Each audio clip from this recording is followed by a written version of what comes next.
Opération Boury. waaw soxna Ramatoulaye une du jour dañ ci ànd ak le quotidien Libération bi dëkk ci li nga xam ni moom la ñuy woowee une opération de sécurisation maanaam lépp lu jëm ci wàllu kaaraange ñeel yenn ci ay gox-goxaat police nationale bu Sénégal bokk di ci amal liggéey jamono jii te mu concerne nag surtout opération boobu noonu ñenn ci ay doxandeem nasaraan naan ko étranger yi nekk biir Sénégal xëy na ci seen nekkin moo xam ci wàllu hébergement moo xam même ci li nga xam ne moom mooy wàllum doxalin wala comportement di jural loraange askan wala boog gox ya nga xamante ni fa la ñu nekk. Libération nag ñëw indi focus sur Médina mais balaa ñu ñëw Médina il faut savoir que benn phénomène la boo xam ni depuis un certain temps am na ay alertes yoo xamante ni nii mi ngi jibee ci les réseaux sociaux par rapport à des étrangers ay doxandeem yu jugee ci yeneen dëkk ñëw Sénégal établir ci li nga xamante ni mooy ay quartier di fa nekkin woo xamante nii ci wàllu nuisance lépp lu jëm ci tànqal ña nga xam ne ñooy dëkkandoo ya jëm sax ci wàllu sécurité kaaraange ña nga xam ne ñoo nekk ci gox-goxaat yi dafay jur jafe-jafe. am na ci benn vidéo boo xamante ni nii moo njëkk même laataa ñuy ñëw Médina te mu concerné ay quartiers ci mel ni Wakam les Almadies ñu seetaan extrait boobu noonu dellu si waat ak beneen leeral. lii mi ngi xewee Almadies nekk ñu fi lu dul xulloo ak xeex sonal riverains yi lool.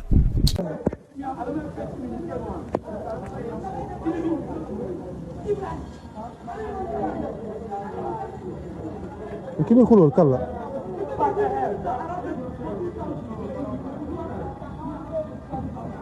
bi ma leen di questionné nag xam naa dañ ma jaawaleeg takk der waral ñu génneel ma seen carte yi comme ni ngeen ko gisee nii ay Sierra Leone lañ état nag bu dee bëgg na sécurité si Wakaam ak li ko wër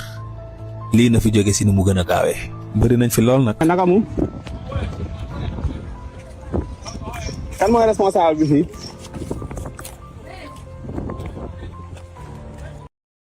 ñoo ko teelandoo loolu di extrait bi njëkk bi nga xam ne mi ngi ñeel ñaar ci ay quartier muy diggante Wakam dem les Almadies te mu concerné ñi ñuy woowee ay nationalité ñoo xam dañu yor nationalité Sierra Leonaise beneen situation moo xew fi nga xam ne mooy Médina ñu gën koo xam ci benn ci quartier yi ëpp dayo bu ñu xoolee ci capitale bu Sénégal muy Ndakaaru depuis plusieurs jours nag ay bés yu weesu ña fa dëkk dañuy plaindre ci yenn ci ay jafe-jafe yi nga xam ne ñu ngi koy jànkonteel lu jëm ci wàllu occupation illégale de la voie publique maanaam ñi nga xam ni ci barab yi nga xamante ni mën naan mbeddum buur nit ñi dañ ciy dem di dox seen activité daanaka daal dafa am ñu ko occupé d'une manière boo xam ne dafay jural gàllankoor ñi nga xam ne ñoo fa dëkk leneen aussi li nga xam ni askan wa ña ngi ko doon jàmbat mooy wàllu nuisance maanaam dañ fay nekk di tànqal nit ñi par rapport ak yenn ci seen yëngu-yëngu yi ñuy def mais également wàllu violence maanaam gis nañ ni dañuy exercer benn violence seen i biir wala boog ja nga xamante ni ñooy dëkkandoo ya mais également li ci gën a doyatiwaar mooy vente récurrente de différentes catégories de drogue maanaam dañuy gis nañ ni seen nekkin foofu dañuy jaay li nga xamante ni moo jëm ci cinébar ci yi nga xamante ni mooy ci anam yu wuute ba tax na brigade de recherche bu commissariat bu dëkk ba mobilisé wu fële nga xamante ni mooy Médina précisément ci rue 25 angle 18 bi nga xamante ni nii gannaaw opération bi amal nañ une série d'arrestations am na première vague d'arrestation boo xamante nii teg nañ lu toll ci juróomi doomi aadama loxo te bu ñu xoolee seen identité ay nationalité guinéenne la ñu yor ñu leen di toppee offre et cession de drogue rawatina nag benn xeetu drogue bu naan këch am na ñeneen ñu nga xamante ni nii wala leneen lu leen di toppee muy détention d'armes blanches ñi nga xam ne dañu yor ay ngànnaay yoo xamante ni xëy na mun naa gaañe waaye trouble à l'ordre public occupation illégale de la voie publique et vagabondage lépp loo xamante ni daal dafay tànqal wala yoon wi dem beeg dikk bi gis nañu daal dañ koy gàllankoor. mu amaat beneen vague d'arrestation boobu itam ñaar fukki doomi aadama la ñu teg loxo muy 20 personnes yi nga xamante ni nii bu ñu xoolee itam seeni nationalité ay guinéen lañ mais dafa am lenn lu leen di mandargaal muy ñi ñu njëkk a jàpp muy juróom yi ak ñaar fukki ñu mujjee jàpp mooy c'est des personnes sans domicile fixe maanaam amuñu dëkkuwaay boo xamante ni nii xëy na fa la leen mën a identifier ni ñii fii la ñu dëkk donc ñooñu tamit ñu jàpp leen pour trouble à l'ordre public occupation illégale de la voie publique et vagabondage jural gàllankoor li nga xam ne mooy dem beeg dikk bi ci occupation boo xamante ni xëy na encadré wuñ ko wala boog jaarul ci wàllum yoon ci audition yi nag am na kuñ ci déglu ku ñuy woowee El Hadji Diallo am lu toll ci ñaar fukki at ak juróom-ñett maanaam 21 ans moom nag bi ñu koy jàpp fekk nañ ci moom benn ngànnaay maanaam ab paaka boo xamante ni yor na ko nee na nag lu ci bari li waral tànqal gi ñuy tànqal nit ñi ak xeexee ñuy xeex foofu noonu li ko waral mooy mbiru drogue bi nga xamante ni moo leen di jotale wala mbiru sàngara ji nga xamante ni ñu ngi koy jëfandikoo même bu fekkee ni moom itam dafa weddi ni li nga xamante ni nii mooy paaka bi ñu fekk ci moom moomu ko maanaam du moom mooy le propriétaire ñoom ñëpp nag comme ni ma ko jibalee ñu ngi leen di toppee offre et cession de cash benn xeet ci sinébar yi détention d'armes blanches yor ngànnaay trouble à l'ordre public waaye tamit occupation illégale de la voie publique ñu leen koy toppee opération boobu nag comme ni ma ko jëbalee sànq dafa jëm ci benn campagne bu ñuy mëne ci contrôler ñi nga xamante ni ñooy ay doxandeem maanaam ñu duggee ci yeneen dëkk ñëw fii Sénégal bu ñu fàttalikoo wala boog bu ñu jëlee ci opération bi rek ci benn diir maanaam la ko tàmbalee 30 juillet jàpp 8 juillet loo xam ne daanaka une semaine pile interpellé nañ lu toll ci 490 personnes ñeenti téeméer ci ay doomi aadama yu toftal juróom-ñeent fukk ñoo xamante ni ña nga jugee bitim réew mu am ci tamit 36 maanaam fanweer ak juróom-benn yoo xamante ni nii ñoom dañ leen ràññee ci li nga xam ne mooy séjour irrégulier maanaam ñi ngi diwaanu Sénégal mais ci seen nekkin dëppoowul ak li nga xamante ni moom la état bu Sénégal teg ci képp koo xam ne yaa ngi jugee feneen di ñëw Sénégal donc loolu lañ mën a jàpp ci tënk li nga xamante ni nii mooy votre une du jour ñoo àndoon ceeg le quotidien Libération ci xalima wu Cheikh Mbacke Guissé.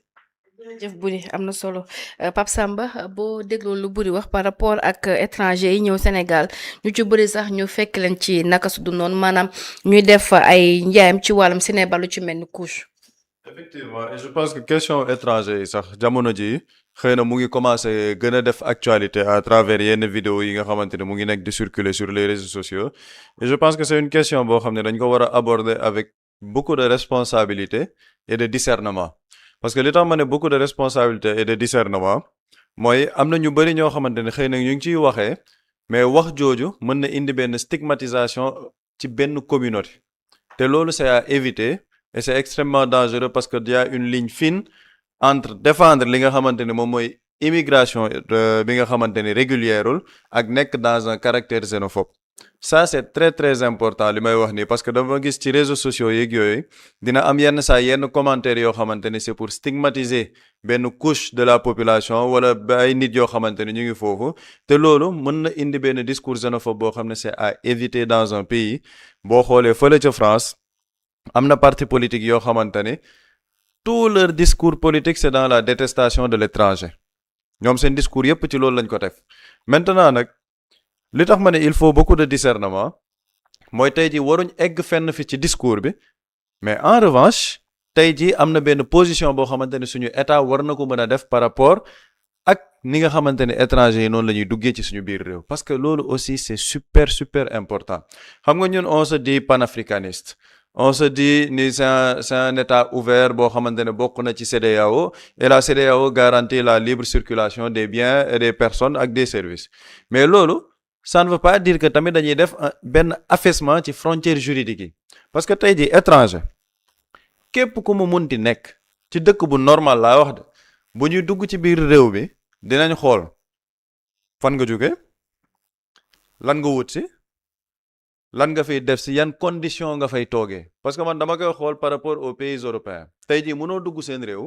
booy def demande de visa procédure yi sax dafa métti boo xamante ne ndax lan dañuy jël seen matukaay yépp pour xam nit ki ndax am na assez de ressources financières pour mën a nekk foofu lan moo ko fa indi bu fa nekkee lan mooy nekk les conditions de son installation là-bas léegi sax dañ ko gën a corser pour xool par rapport ak financièrement est-ce que di nga fa mën a nekk boo xasee ba dugg ñu jox la sa visa nga dem tu as un numéro d'identification étranger boo xamante ne dinañ la mën a identifier nga nekk ci seeni service mais fii tey jii au Sénégal da ngay xool et loolu il faut aussi le dire avec beaucoup de courage on le constate dans les rues da ngay dugg ci yenn zone yoo xamante ne tu vois des étrangers yoo xamante ne ils sont dans la clandestinité boobu day indi ay zones yoo xamante ne c'est des habitations ni ñu ko mën a jàppee des habitats sauvages parce que dafay nekk ay habitations yoo xamante ne du kër yu normal dañuy ñëw defar seeni affaire genre bidonville mais bidonville yi ngay installé foofu mën na indi insalubrité parce que boo demee xool bidonville yu bëri y a de l'insalubrité boobu moom mooy indi zone yoo xamante ne dafay am de l'insécurité te insécurité bi moo ñuy indi mooy ci li Boury doon wax par rapport ak li nga xamante ne ñu ngi koy def mooy jaayub drogue bi wala yenn saa yenn xeexi agression te loolu ñu ngi def du tapage par rapport ak ñi nga xamante ne ñooñu lañ bokkal réew mi te loolu damaa jàpp ne il faut prendre cette question avec beaucoup de rigueur parce que man bokkuma ak ci ñi nga xamante ne dañ naan non on est panafricaniste waruñ kii étranger d'accord beaucoup de penseurs africains ils ont toujours dit ay ñoom Kwame Nkrumah Julius Nyerere dañ ne un africain bu nekk ci beneen pays boo xam ne du pays wam ci biir Afrique il ne doit même pas se sentir étranger loolu lu tax ñu naan il ne doit pas se sentir étranger dans le cadre du panafricanisme mooy dalal biñ koy dalal ñu mën ko yaatal goo xamante ni il va se dire que kii mu ngi comme si mu ngi ci biir dëkkam mais dans un cadre légal parce que ça c'est très important dans un cadre légal et normatif mais munoo nekk étranger ci biir réew sa nekkin foofu jaarul yoon c'est-à-dire que bu ñu la waxee carte de séjour munoo ko génne tu es en train d'exercer dans l'illégalité exercer dans l'illégalité boobu c'est-à-dire que commerce bi ngay def mais beneen personne bu nekk dans la légalité mën na ko def ci biir réew mais tu exerces dans l'illégalité yaa ngi ci biir réew moo xamante ni parfois les habitations maa ngi koy wax ce sont des habitats sauvages di indi benn insécurité ak insalubrité moom l'État du Sénégal ne doit pas laisser faire parfois tu vois des images ci un pays boo xamante ne nee nañ ñun dans 3 mois ou moins de 3 mois on doit recevoir les JOJ on doit recevoir les Jeux olympiques de la jeunesse mais boo xoolee yenn artères de Dakar yi mais tu vois les gens am na vidéo yu ma gisoon ñoo xam ne ci tali yi la ñuy sangoo c'est-à-dire que les gens prennent leur douche dans les rues wala ci yenn trottoirs yeeg yooyu fa la ñuy nekk une occupation sauvage nit ñi bu ñu waree jàll sax du ñu am fi mais loolu c'est-à-dire que même bu dul JOJ yi sax un pays sérieux ne fonctionne pas comme ça un pays sérieux ne fonctionne pas comme ça te gisoon nañ ko par rapport ak opération de déguerpissement yi nga xamante ni le ministre de l'intérieur Bamba Cissé mu ngi ko doon def moom mu ngi ne sax waxul waruñ ko sax wax opération de déguerpissement mais plutôt opération de désencombrement parce que effectivement il faut qu'on désencombre la ville yow ñëw nga benn quartier amoo dëkkuwaay mais pourquoi bon Dieu da ngay dem nga créer benn espèce de bidonville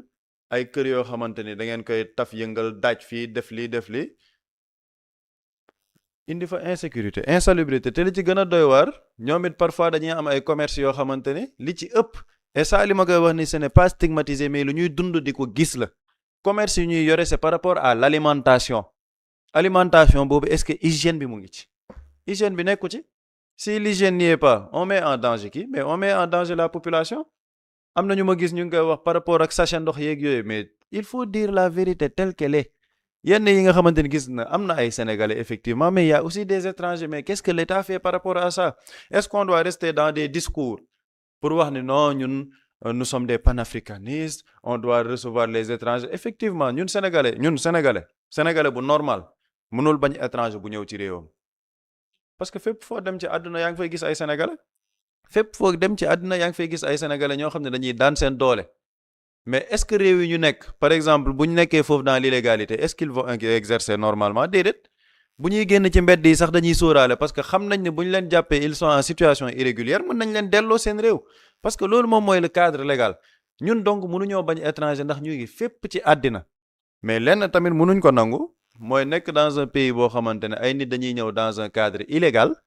di exercer dans un cadre illégal di indi benn insécurité boo xamante ne day dem ba law ci benn quartier mais il faut voir les quartiers en cause man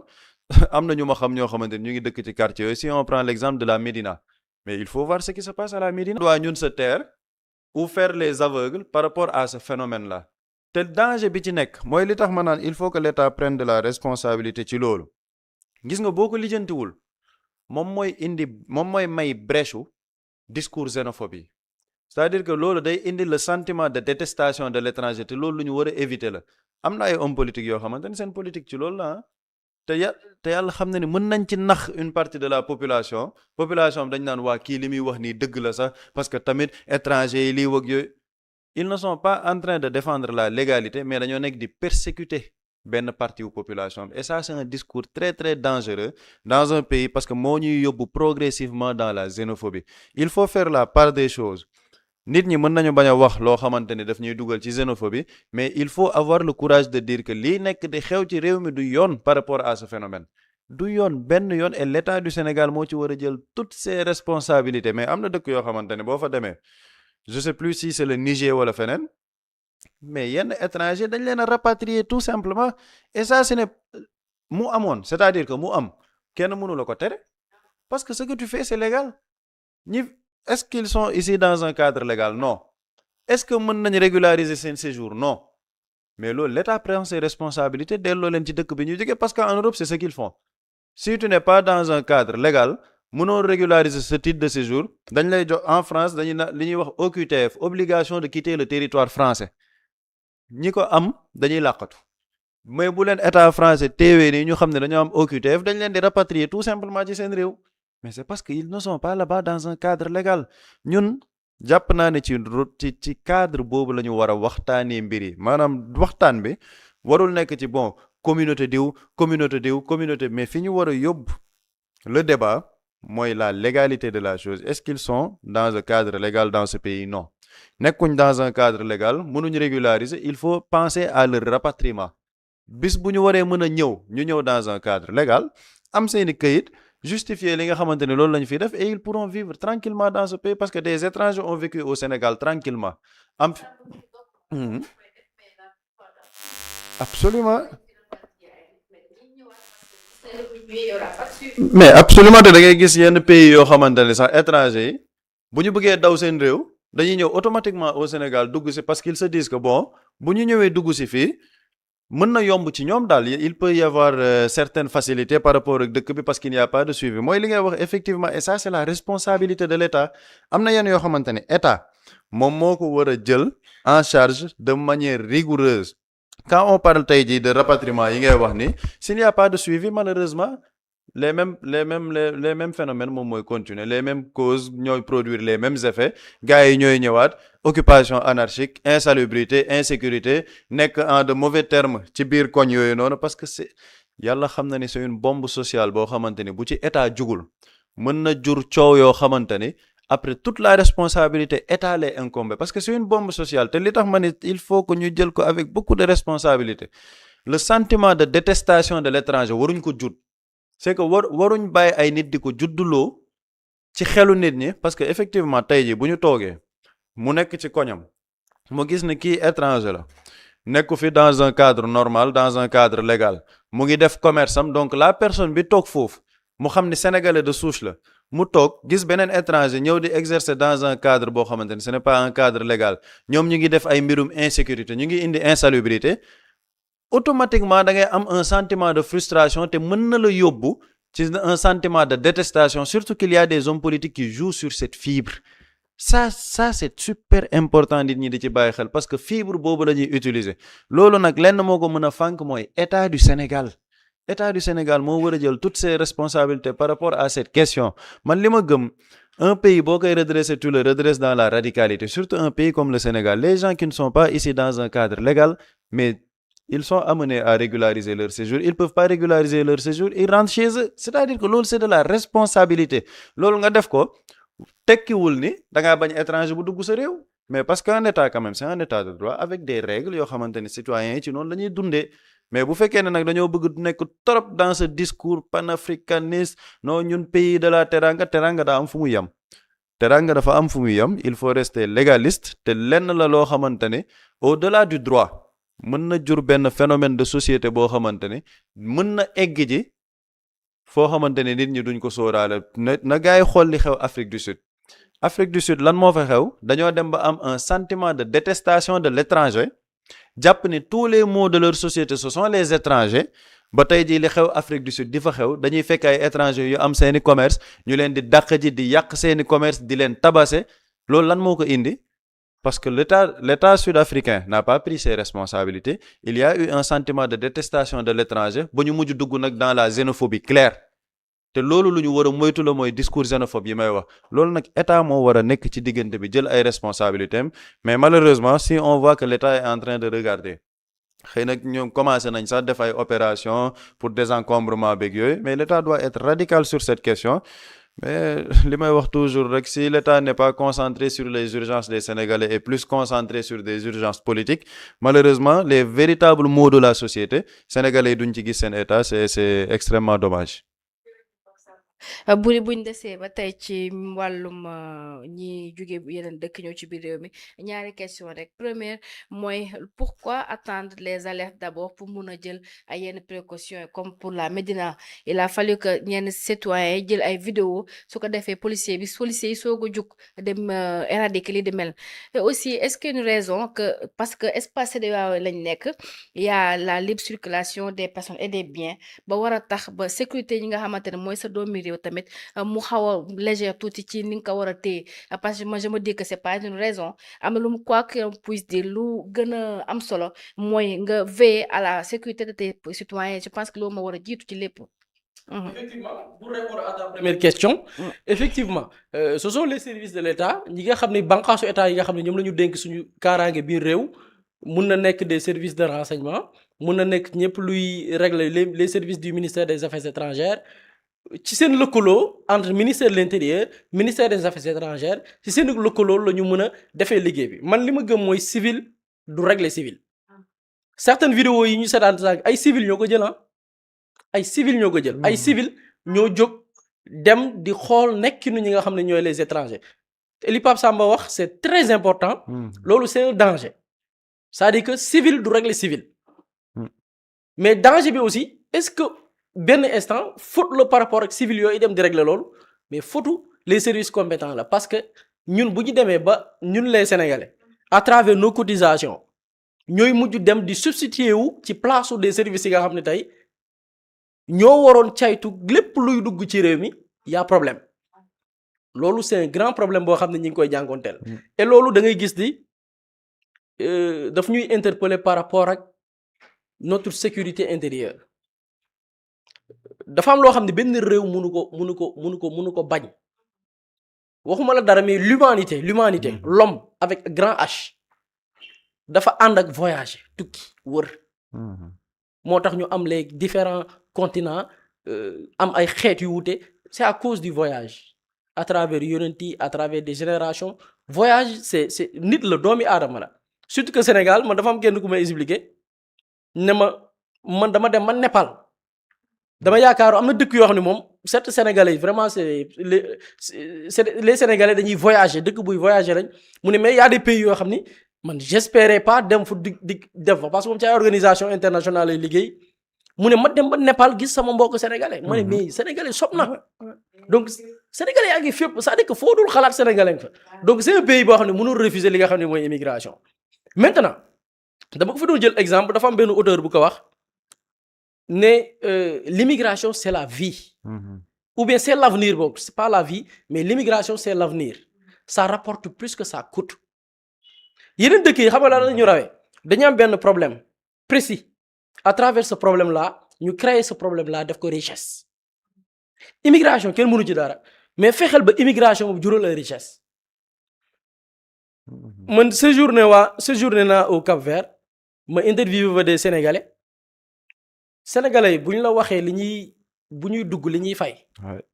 leur séjour liggéey bi ñu nekk de place ñii la ñuy fay li muy apporteel ñi nga xam ni mooy waa Cap-Vert yi kenn xamul nu mu toll ci alal ju bari la Cap-Vert seen PIB 10 jëm kaw ci PIB bi c'est grâce aux étrangers yi ñëw foofu noonu ñu leen di taxer di leen fayloo ay titres de séjour Cap-Vert lu bari ci alal gi muy am ci biir dëkkam ci étrangers yi fay ñëw la di liggéey si waxuma la nag les pays occidentaux boobu moom sóoraale wu ma leen les pays occidentaux déjà dugg bi y a des frais à payer yoo xam duñ la ko rembourser nekkin bi aussi tu payes par rapport ak séjour bi tu payes par rapport ak bu dee da ngay générer du revenu ñu dagg la ba ngay bëgg a dee ñooñu immigration ça leur rapporte plus que ça leur coûte lim leen di apporter moo ëpp lim leen di coûter kon immigration baax na ci réew bu amee xarañteefu fexe ba xam étranger yooyu nekk ci dëkk bi naka la leen di exploiter il faut utiliser le mot naka la leen di exploiter pour créer des milliards mais foofu xam nga lan mooy problème bi y a un problème de contrôle d'abord par exemple je te donne un exemple y a le recensement général de la population et de l'habitat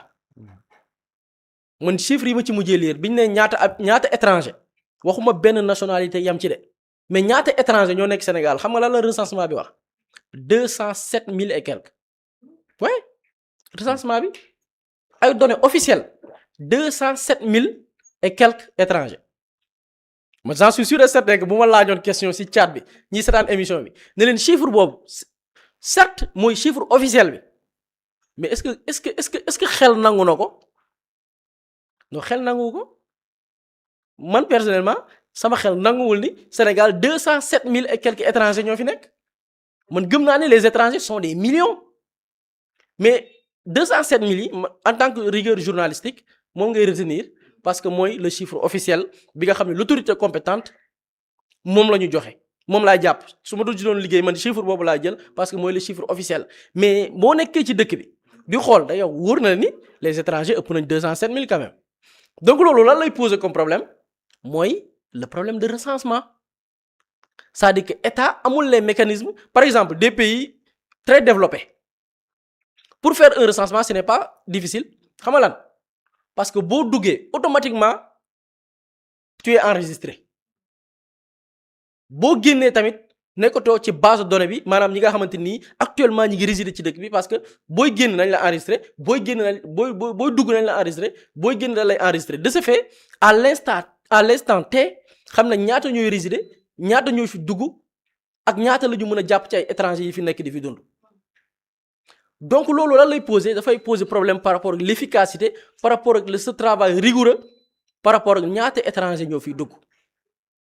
parce que le contrôle pose problème et loolu pour man les services compétents à savoir les ministères de l'intérieur malheureusement dégg nañ fi benn ministre naan les services de renseignement ñoom dañ koy utiliser pour politique et c'est dommage alors que yow li nga war a lijjanti mi ngi nii na taxaw ne këtt na jonn réglé woo ko à travers les services de renseignement à travers les services du ministère des affaires étrangères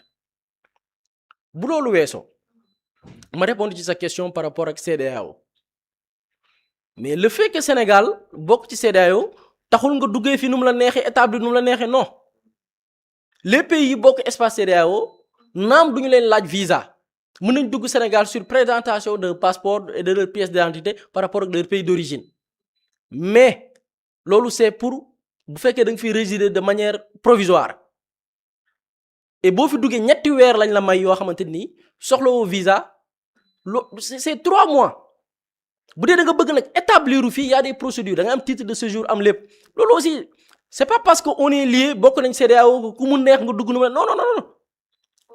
c'est encadré booy ñëw ñetti weer lañ la may yoo xamante ni soxlawoo visa nga ñëw c'est comme un touriste bu ñëw dugg ci réew mi pour au-delà de 3 mois mais da ngay war a régulariser wu parce que lan tu as décidé établir fii dund fi donc da nga fiy nekk pas ci titre koo xam ne dafa ñëw pour tourisme wala pour ñëw pour un séjour temporaire provisoire mais bu dee da nga fi bëgg a nekk de manière permanente là dafa am loo xamante ni moo koy encadrer donc loolu aussi gars yi parce que ñu ci bari foofu la ñuy jaar ne non on est dans un pays boo xamante ni dañu bokk on est dans espace régional bi nga xamante ni moo ñeel CEDEAO non loolu signifié wul que ku mu neex nga dugg di génn la neexee ah le Sénégal c'est un pays très organisé donc loolu leeral yu am solo la yu ñu war a leeral mais lépp xam nga lan lay poser problème mooy dama ko wax sànq problème mu contrôle on a un pays boo xamante ni nu waay neex duggee nu waay neex génne et li Pape Samba souligné c'est très important man de dama gëm ni immigration benn dëkk sax da ko mënul xeex ñun ñi ngi dans d'autres pays tey boo jëlee Guinée bi ñuy wax ni Guinée boo fa demee yaa des sénégalais ñi ngi Côte d'Ivoire sénégalais ñi ngi Gabon ñi ngi Cap-Vert ñi ngi dans d'autres pays ñi ngi Mali ñi ngi Mauritanie c'est normal